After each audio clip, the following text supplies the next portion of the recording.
The new smartphone in the Galaxy Z Fold series is a great fusion of style and functionality. It is expected to be sleek, lightweight and available in various color. Some more features such as a better camera connectivity options and a bigger processor are also rumored. The Galaxy Z Fold 5 will likely arrive in late August or early September 2023. The Elect also stated that Samsung is planning to sell over 10 million Fold 5 and Flip 5 units in 2023. Korean site The Elect has the first details of the handsets, and while not exactly surprising, the details do show continued year-on-year improvements. As you might expect, the handsets are set to feature Qualcomm's next big chip, the Snapdragon 8 Gen 2. The Samsung Galaxy Z Fold 5 will reportedly feature a triple camera array led by the company's ISOCELL GN3, a 50-megapixel sensor with a pixel size of 1.0 mm.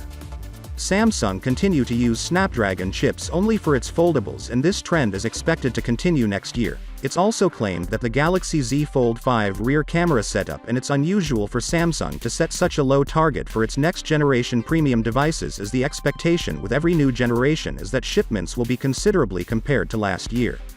It's easy to speculate on a foldable Android flagship leak of the Galaxy Z Fold 5. The handset should deliver a familiar design. Moreover, the Fold 5 specs will be on par with other 2023 Android high-end phone.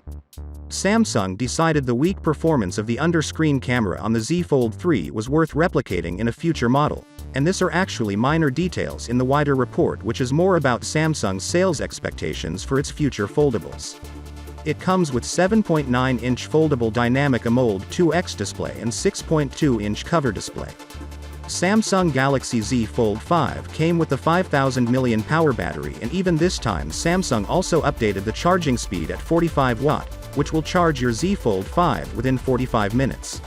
Samsung is forecasting foldable sales of 15 million units in 2022. In other words, demand is going to drop next year even by Samsung's own estimates. Familiar factors are expected to combine weakening personal finance and demand for consumer electronics in general. Uncertainty about demand for IT and home appliances, including smartphone, has increased due to rising raw materials prices. So, with that being said, let me know your thought in the comment below, and if you are new here, please subscribe. Peace out.